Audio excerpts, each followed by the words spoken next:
The following is a hockey podcast out of Vancouver and Surrey, British Columbia. It'll only consist of a lot of puck talk and even more BS, or in actual words, banter and satire. Enjoy, and as always, go Canucks go. Man, oh man. You know what, Trevor Beggs?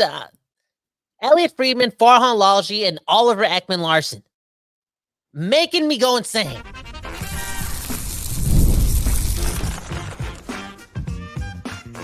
You're Locked On Canucks, your daily podcast on the Vancouver Canucks. Part of the Locked On Podcast Network, your team every day. Man, oh man, this is dangerous. Kyle Bound and I have gone insane, but here we are, still recording another episode of Locked On Canucks. Welcome to the show. I'm Trevor Beggs, co-host of Locked On Canucks and also a Canucks writer with Daily Hive Vancouver. Before we dive into today's episode, we got to thank you for tuning into Locked On Canucks, because it is your Canucks every damn day. We're part of that Locked On Podcast Network. They're doing the most for sports fans across the world and for our show. If you haven't done so already, what are you waiting for? Make sure you go subscribe and like this video on YouTube, and on the podcast side, oh baby, go follow us and leave a 5-star review. Woo! Because we're not here without you, but we're also not here without the sponsors. And today's episode is brought to you by FanDuel. Place your first $5 bet and you'll get started with $200 in bonus bets guaranteed. Visit FanDuel.com to get started. The Canucks season is underway, and while another 3-1-2, it's hard to complain too much. One weakness has been the defense, and specifically the second pairing slot with Carson Soucy. And it makes you think, doesn't make you think? We've heard it in our comments, that should the Canucks have kept Oliver Ekman-Larsson, who, by the way, scored another goal last night for the Toronto Maple Leafs. Okay, it was a nice goal too. It was a nice goal. Wasn't too shabby. The guy's chucking the body around, playing loose, scoring goals. Man, oh man. So Kyle and I are going to give our take on whether or not the Canucks made a mistake with Oliver Ekman-Larsson. We'll also touch on some man gossip regarding Elias Pettersson that's going on right now, and our thoughts on that situation, again, making us go a little crazy. We'll also preview the weekend ahead as the Canucks play the Pittsburgh Penguins to kick off a 3-game homestand. Jam-packed show, lots coming up, but before we get to all of it, let me introduce my co-host, Kyle Bowen. Are you insane in the membrane or what, bro? I'm insane in the membrane because of a couple reasons, okay? I've been consuming way too much Elliot Friedman and Farhan Lalji, okay? And now I'm consuming way too much Trevor Beggs, because Trevor Beggs obviously doing the same, and now he's turning into this guy who's like, you know what? I think Patrick Alvin should have kept Oliver Ekman-Larsson. Like, whoa, dude, come on, man. Can we just talk about Sherwood breaking hit records and Pius Suter's quietly deadly game so far to start the season? Like, he's been consistently good doing his own thing. You know, real talk. Can we talk about that? Can we talk about how Philip Hronek's been pretty damn good for 6 straight games too defensively, outside of that Connor Zary play in game 1? You know what I'm saying? Can we talk about like the real things? No, we got to talk about friends DMing memes to the other friends. More on that in 10 minutes. So what is this? Is this the Vancouver Canucks, or again, it seems like it's an MTV show sometimes, real talk. Anyway, so let's start with the OE Health thing, okay? Real talk, because I'm not too into the notion that we regret the decision, but I'm ready to face reality and say that he doesn't suck, and he's better than Tyler Myers. So we'd be a better team with OEL. Cap hit would be involved in that conversion too, but the fact is, again, OEL's getting better, and he kind of looks like the same defenseman, but slower. Man, Kyle, you've first and foremost, you've gotten dark on me, bro, with this topic. I know we popped the question and wanted to give our take on it, but you've fallen for the OE Health trap, man. Unbelievable stuff, because let me remind you what we saw last season when Oliver Ekman-Larsson was playing with the Florida Panthers, right? This guy, after just being bottled by the Canucks, you know, and they're paying him to not play in Vancouver, paying him millions not to play in Vancouver, goes to Florida and is playing 23 to 24 minutes a night early in the season with their defense banged up. And he looked great. And we're all going like, ooh, what's going on with Oliver Ekman-Larsson? He's saving the Florida Panthers right now. What happened the rest of the season, Kyle? Yes, Oliver Ekman-Larsson won a Stanley Cup with the Florida Panthers. His ice time also diminished drastically in the second half. He was being outplayed in terms of ice time by guys like Niko Mikkola and Dmitry Kulikov.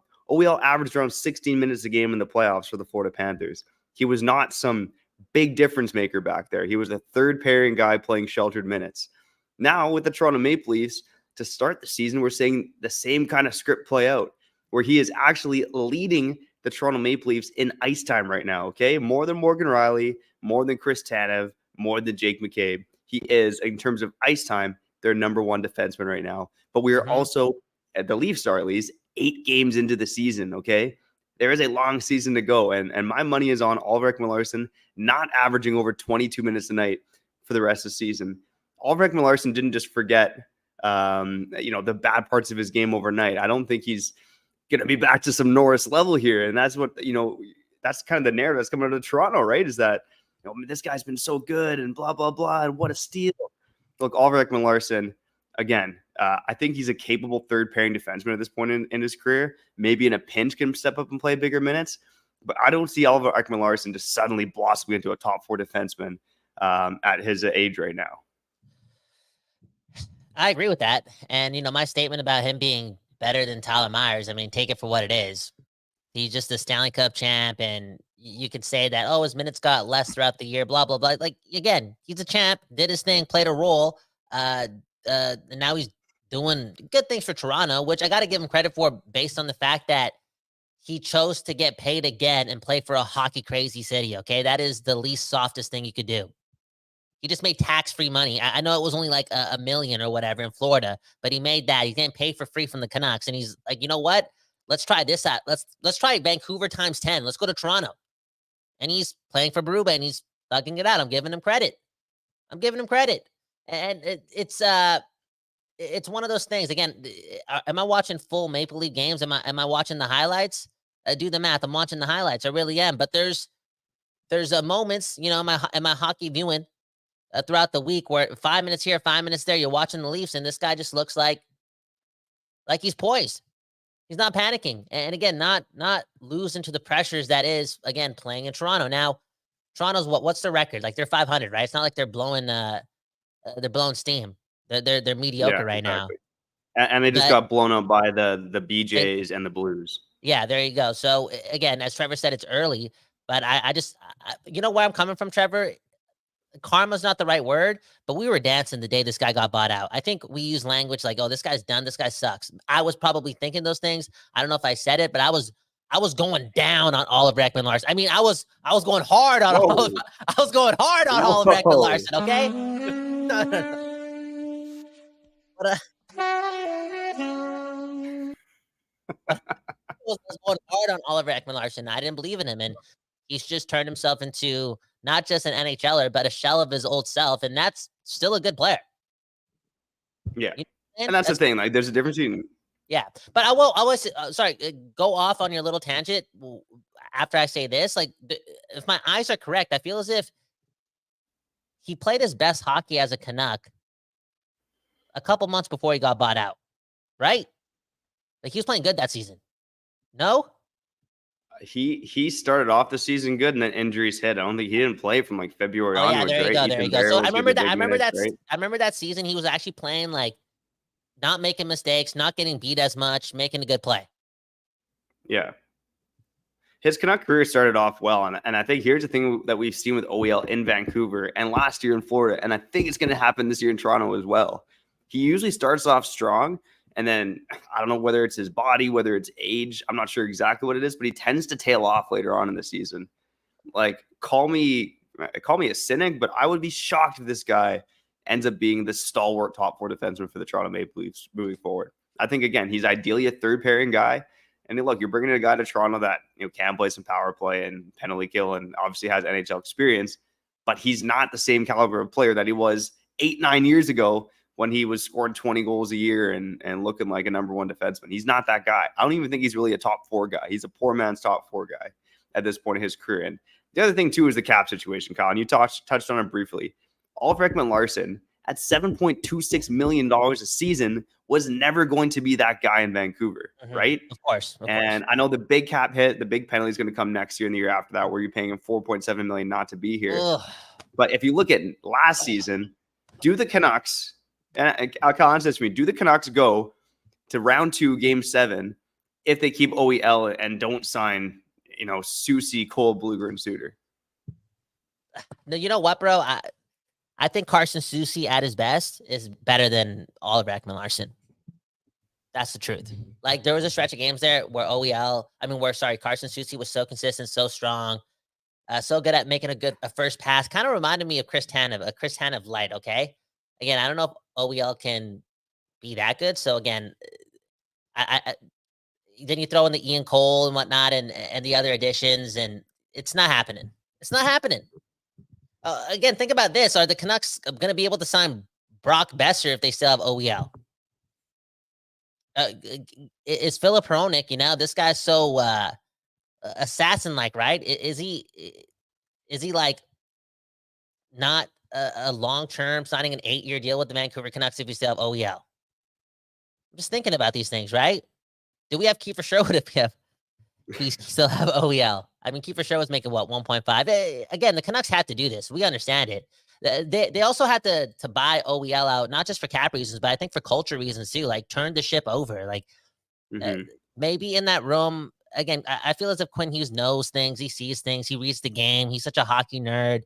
Like, maybe he could know that, like, OEL was on the decline, but maybe there was, like, this level of respect there too, where I wouldn't say it was his room, but he was one of the leaders in the room, right? And they needed to clean house and really strip it down to, like, the main guys and give Quinn Hughes the most power and just new voices. You know what I'm saying?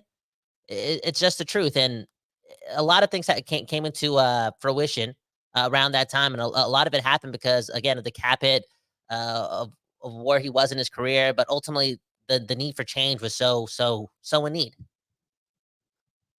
Yeah, personnel-wise. 100%.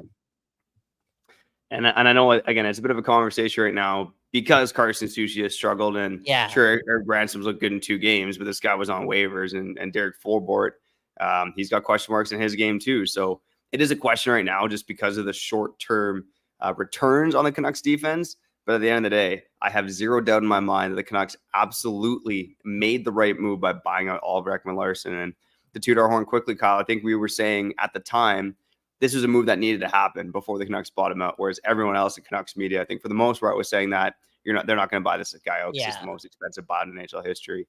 But again, kudos to Rutherford and Alvin and those brass balls, baby. I wish I had a pair of brass balls. You can give some credit to Aquilini too, bro. It's not their money. Whose money is it? What did Jim Rutherford say in the book you're reading, man? Yeah, Aquilini's not involved in the decision. He just pays the bills, right? And maybe if Aquilini's involved in this decision outside of writing the checks, like as a scout per se, this doesn't get done. But again, Rutherford now being just ruthless. And look at this comment from SK93. Okay, one left all the comments. He's saying that remember there were reports of a country club atmosphere when OEL was here. That changed after that.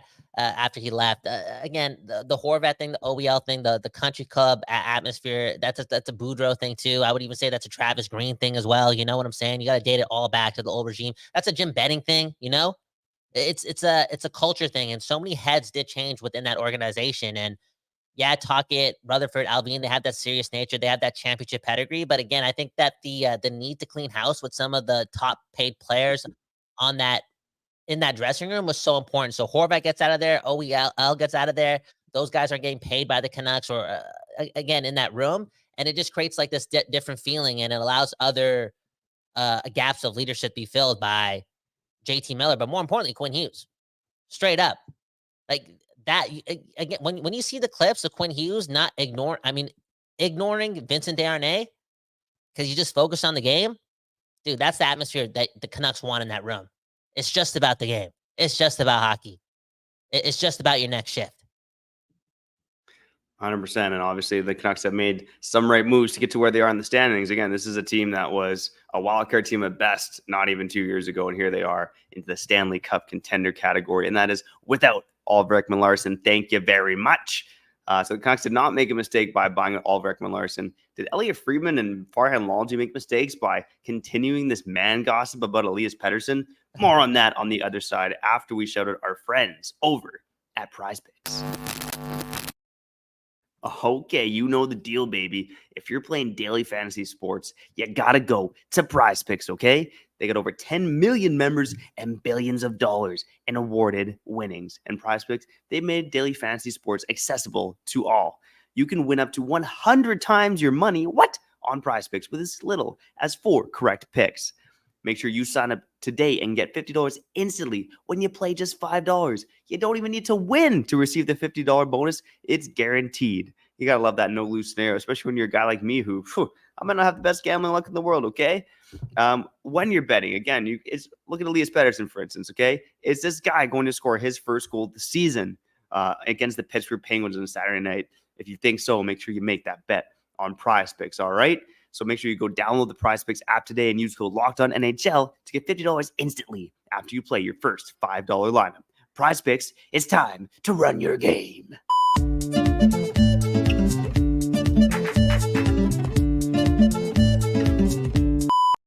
People, we back doing this.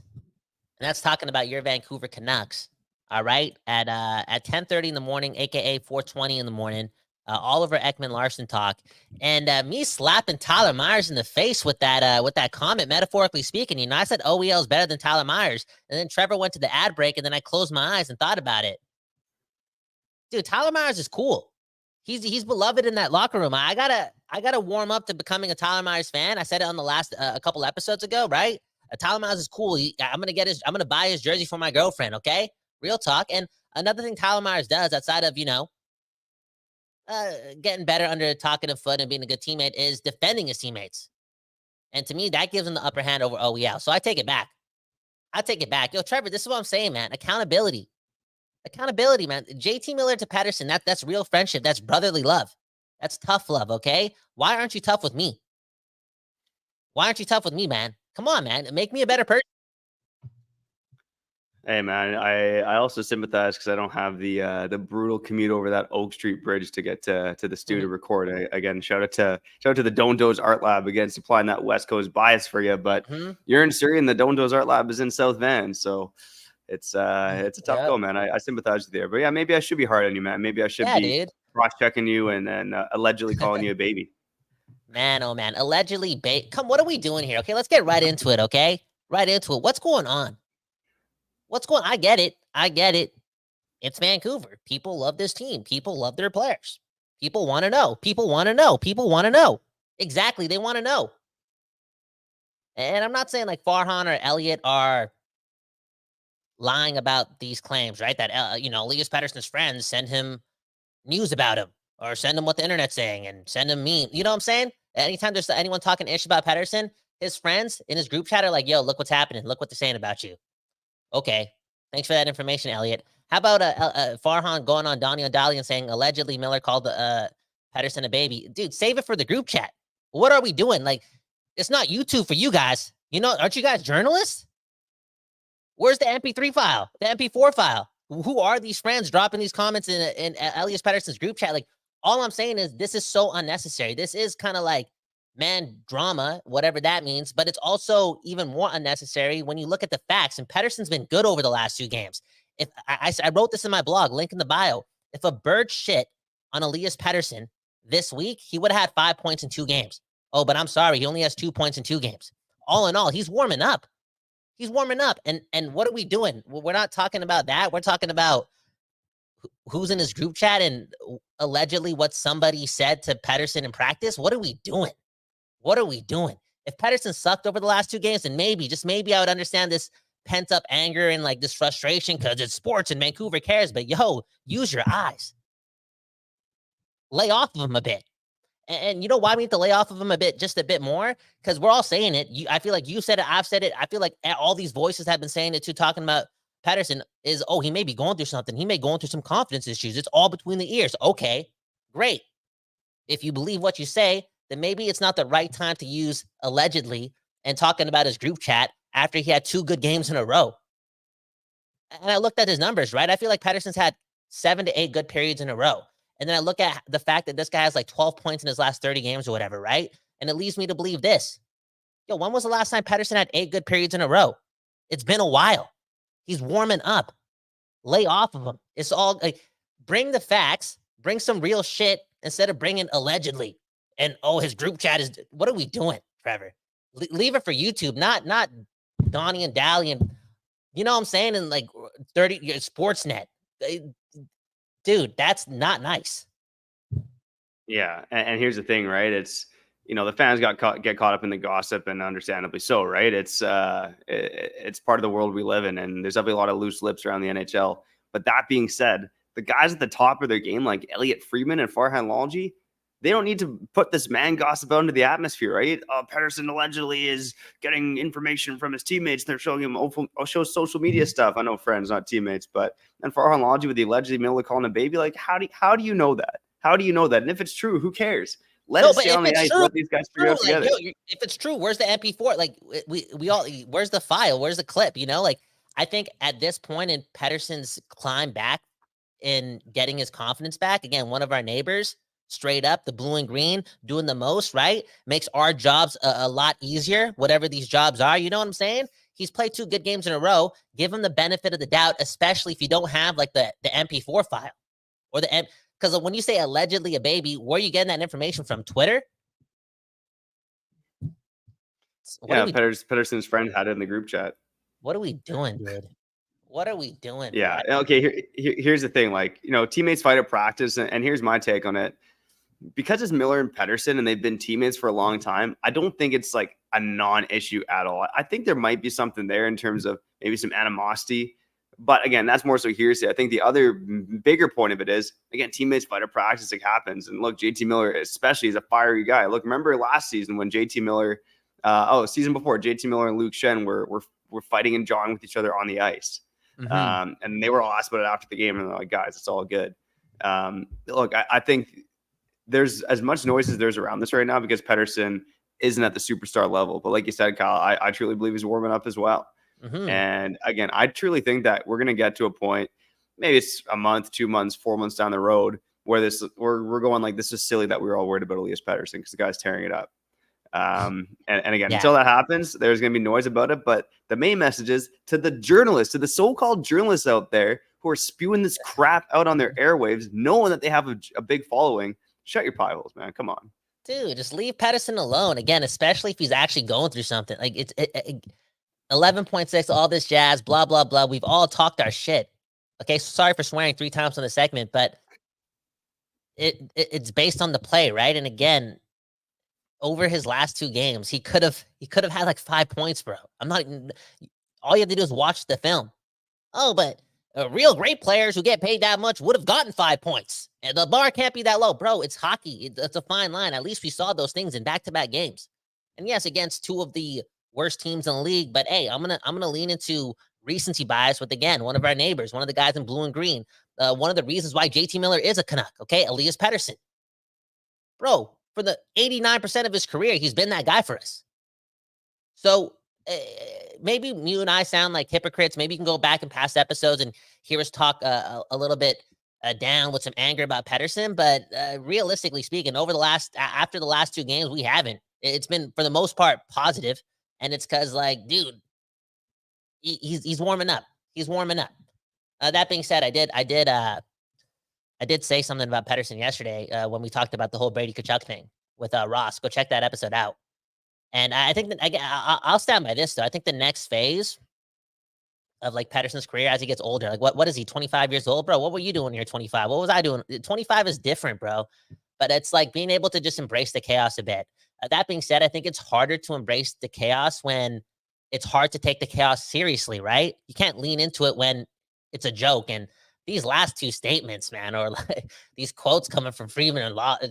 Again, I understand that these guys don't mean no ill will, and they after saying stuff like that, they go back and saying, oh, I don't think it's a big deal, blah blah. These things happen, right? I get it. It's not that salacious, if that's the word, the correct word here. But I think, again, you just got to be a little bit more careful with your words, especially with this type of environment, and just understanding that, again, that dude, Pettersson, that human being actually might be going through some confidence issues. And it is 20, you know what I'm saying? Like, we talk about the money a lot, bro. You know how much pressure comes with that? It's all good. Like, he's played 2 good games in a row. Lay off of him this week. We went from like, he played 2 good games in a row. And then it's like, okay, this guy's addicted to his phone. I'm paraphrasing. Now it's like, oh, he has bad friends. I'm paraphrasing. Now it's like, Miller might have called him a baby. Let's put that on the air. What are we doing? We just started winning games, okay? Too much man gossip, especially from some of the so-called goats in the industry. So shut your pie hole. Leave Pettersson alone. and just report on the facts, man. None of this alleged crap out there, man. All right. Dude. Let's wrap up on the other side. Get into your comments. We've had a lot here on this episode so far, and let's preview the Canucks and Penguins game coming up this weekend. That's coming up on the other side. Again, you're listening to Locked On Canucks, your Canucks every day. We'll be back after we shout out our friends over at FanDuel.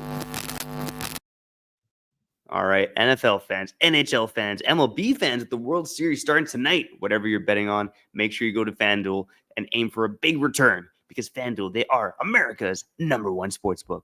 So when you get a hunch in the middle of the game, you can go to the app, check out the latest stats, view live play-by-play, and so much more on the same page where you place your bets. You'll go start with $200 in bonus bets guaranteed when you place your first $5 bet. Now, Kyle, I feel like in the Discord, I might have to make a page for my daughter's football picks, man. I let my daughter, again, probably illegal. I don't know. Doesn't matter. Who cares? I let my daughter make my NFL picks this week. She picked the Rams over the Vikings. I was one of 17 people in a pool with almost 200 people to get that game right. And my daughter's got some other bold picks coming up, man. I'm a little scared for the week, but she did good the first time. She has, in terms of other bold picks, Cleveland and Jameis Winston over Baltimore. Ugh. She also has Carolina and Bryce Young over Denver and the Giants over the Steelers. Man, oh man, if you want to ride my daughter's coattails to glory with these bold picks, whoa, make sure you go place a bet on FanDuel and go check out FanDuel.com. You might be going to jail for this.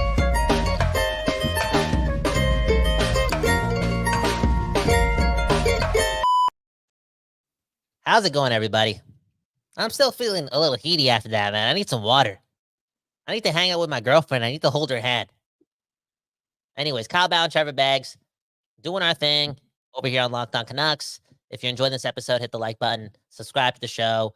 This is the home of the West Coast bias. And when the team wins 3 straight games and when Pettersson's having 2 good games in a row, yo, we smoking that. You know what I'm saying? We smoking that. For various reasons. Again, this is home of the West Coast bias. And B, bro, again, the Canucks have been winning games for like 10 seconds. You know, like fans, voices, reporters, fans, podcasters, broadcasters, fans. Bro, don't get ahead of yourselves. Don't try to be bigger than the game, and don't try being bigger than these players that we're leaning on to help, you know, make our dreams come true. And it's okay to critique and criticize and all that jazz. But again, we just started getting good. Like, you know what I'm saying? Maybe lay off so these guys can have an easier time, you know, living their life and be more free out there. Unbelievable, man. Imagine somebody talking ish about your friends on some effing hockey podcast when it's like, dude, what the hell are you talking about? You would just be like, dude, I want to leave Vancouver. It's like, dude, can I just go play pickleball? Can I make money playing pickleball? That's the first thing I'd be Googling. Straight up. Hockey, man. Playing the NHL is crazy, bro. The NHL is a crazy place. And, the Canucks have had a few days off here, but they are getting back to the craziness on Saturday night against the Pittsburgh Penguins. And this is the easiest game, at least on paper, of the homestand coming up. Again, Pittsburgh is in Edmonton tonight to face the Edmonton losers. I mean, the Edmonton Oilers. And then they come back for a back-to-back at Rogers Arena. So Pittsburgh so far this season, here's the rundown of the Pens. Crosby and Malkin, still pretty good at hockey. They're able to score some goals right now, but they are one of the worst defensive teams in hockey to start this season. So on the power play, their power play is at 24%, not bad. Penalty kill at 82%, pretty good. At even strength, they are getting caved right now in terms of expected goals, the 3rd worst team in the league. They're giving up over 33 shots per game. Only the Red Wings and Ducks are worse. The Penguins' wins have only come over the Red Wings, the Canadiens, and the Sabres. They haven't been able to beat a good team yet. Again, this is a very flawed roster, very flawed team. Don't take them too lightly because they got some skill and they're able to score. But the Canucks should easily be able to penetrate that Pittsburgh Penguins defense on Saturday night. Wow. I think that's the truth. Straight up. The pushing for the cushion. What? The cushion on the scoreboard, okay? They're going to push for that cushion on the scoreboard, okay? They are. I think that's the case. We saw what happened in Chicago. If this game was like 2 days after or 1 day after the Chicago game, this would be more of a guarantee. But again, we saw what happened in Chicago. All 4 lines were somewhat feeling themselves. And I think that carries on in front of the home crowd. Again, the Vancouver Canucks, quote unquote, got embarrassed to start off the season in front of their home crowds. Tickets are what? Minimum $180 each. Hot dogs, allegedly, I'm paraphrasing, right? You want extra cheese. You want them to toast it a little longer, right? Boom, bam. You're looking at a $20 hot dog. things are expensive down there. And what did they do? They lost to Philadelphia and they blew a 3-goal lead to Calgary. They're going to want to do right by their fans, by their neighbors, and put on a show on Saturday. And they happen to play again, as Trevor alluded to, not just a bad defensive team. I would just say a bad team, bro. Just a bad team. They don't. It's like, what's the term? River hockey. I just think that there's no structure there, and they're down for a track meet. But going into this game, I feel like, ironically, somehow, some way, we still have the better goalie without Demko in this matchup, and the better offense. 100%. And neither goalie has been that great in Pittsburgh so far. But again, they're playing behind an incredibly permissive defense. And hey, this might be a look at Marcus Pettersson, potentially future Canuck Marcus Pettersson in the game against the Canucks on Saturday night. Again, he can't do it all by himself. But again, right now on the defense, Marcus Pettersson, Ryan Graves, Chris Letang, Erik Karlsson are the guys making the most money there. But again, of those four, Marcus Pettersson might be the most dependable defensive defenseman there. Okay. Why don't we get right into this? Okay. I'm going to put you on the spot. Then we're going to read some comments, but I was driving home late last night. I was thinking about the game and I was like, damn, I wouldn't be surprised that by Monday, the Canucks trade for Marcus Pettersson. Now, am I looking at my sources? No, not at all. Straight up. Uncle Ricky didn't give me that note, but I'm just doing the math and I'm reading this book on Rutherford. Okay. Sort of. I wouldn't be surprised if the Canucks trade for Pettersson. So if that's the case, what's the package? Let's say the Canucks light him up, make him look bad too. Okay. Keep that in mind too. Well, what's the package for Marcus Pettersson? Oh, and what's the contract? Is he a UFA at the end of the year? I believe he's got 1 year left at a little over $4 million. I can look that up quickly. Don't quote me, but I believe it's 1 year left at a little over $4 million. Now, I think right now, unfortunately, I think the package is more than it's going to be at the trade deadline, because right now, I think the Pittsburgh Penguins, it's probably a fool's errand or a bit of a pipe dream, but I think they still believe they can be a playoff team, right? And if you're trading Marcus Pettersson for futures, are you already giving up on the playoff dream in October? 7, 8 games, 9 games into the season? I would be very hard pressed to see the He's a UFA, by the way. He's a UFA, by the way. UFA, yeah. So I think right now, probably Pittsburgh would be targeting a first-round pick, right? This is a guy who's been a top 4 defenseman, defensive shutdown defenseman for a number of years now. He's dependable. His contract's not bad. He's a UFA. So I think it's probably a first-round pick gets it done. But I don't think the Canucks should be paying that, and I'm not sure if they want to pay that, to be honest. So I think a trade like this makes more sense. Again, I see where you're coming from. The Canucks have made moves for defensemen early on in the season, the past couple of years, including this year with Erik Brandstrom. But for acquiring a top 4 guy like Marcus Pettersson, the cost is arguably going to be cheaper at the deadline when teams know that Pittsburgh is out of the race and is going to have to trade them, rather than now when they conceivably could still be in the mix for a playoff spot.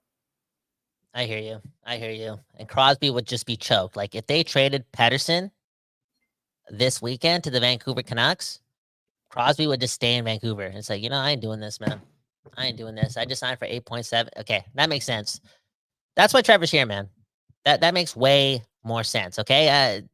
Look at this comment though from Happy Jacks, and one left all the comments. So let's get through a bunch of them before we get out of here. Happy Jacks saying, "Do we really need another Pettersson?" Good grief. Hey, maybe he can take like the heat off Elias, right? Elias, Marcus. Dude, that's nice. That's nice. Kurt Richardson saying you could get Pettersson for Suter, Juleson in a second.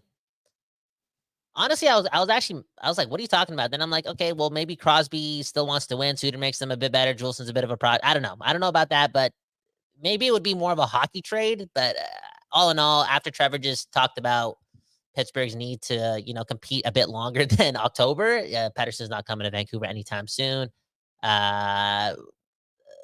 Kurt Richardson again. I want to bring up Kurt Richardson too. That's why I'm reading a lot of his comments. But he's saying Malkin and Kessel used to scrap all the time.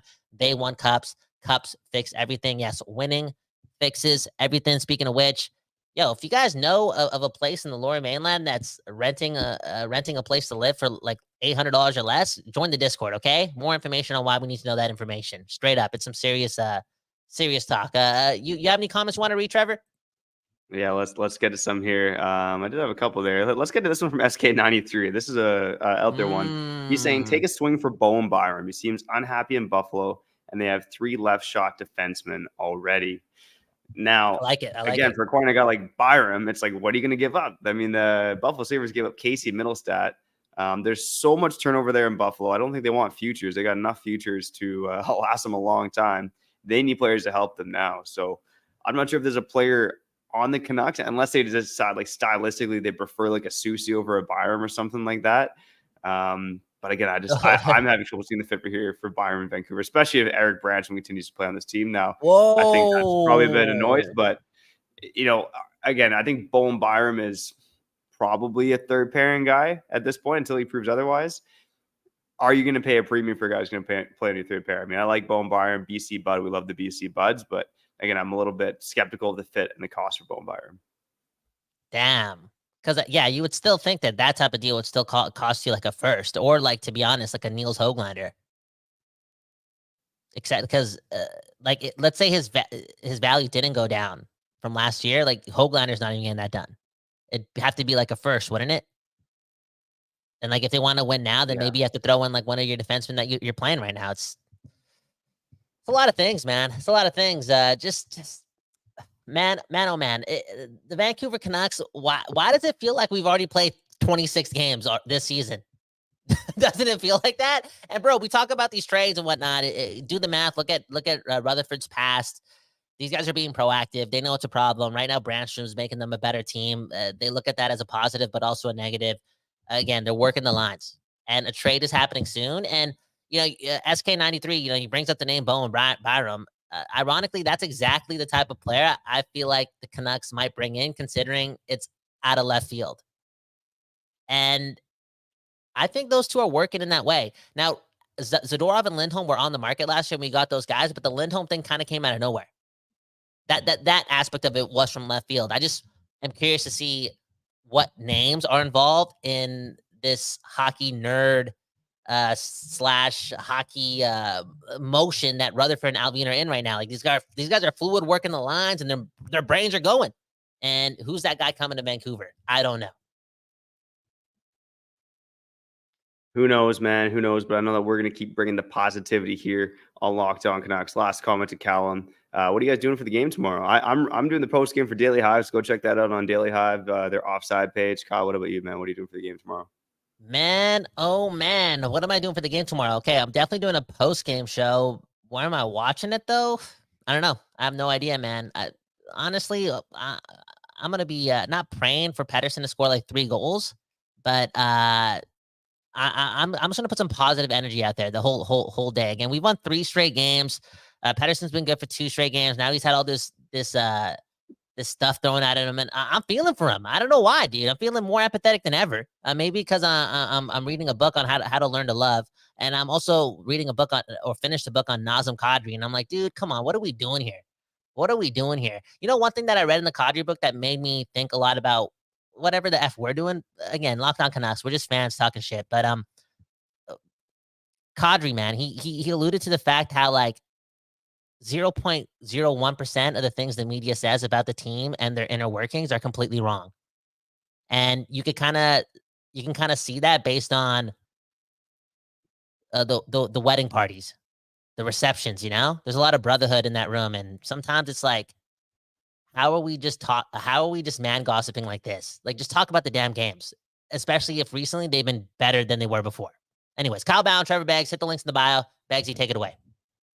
Yeah, there we go. And, when the Penguins are in town, I'm always reminded of one of the best days in Canucks history. It was the first game I covered in the booth as media for the Canucks. December 2021, Canucks get spanked 4-1 by the Pittsburgh Penguins.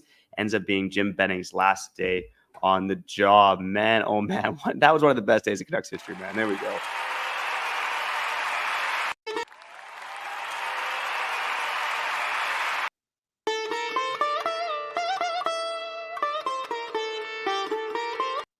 That was for Infamous. All right. Sign us out. So shout out to the everydayers, occasional listeners, first-time listeners, new subscribers, and those of you who join us on the live show on YouTube, wherever you're listening, whenever you're listening. We appreciate the hell out of you for tuning in to Locked On Canucks. Who knows? Kyle's pumping out about 5 episodes a day here, but I know I'll be back with Kyle for sure on Monday. But until then, again, if you haven't done so already, make sure you go subscribe to the channel on YouTube. Follow us wherever you listen to podcasts. But for now, we got to get out of here. I'm Trevor Beggs. That guy's Kyle Bowen. Go Canucks, go. And we'll catch you next time here on Locked On Canucks.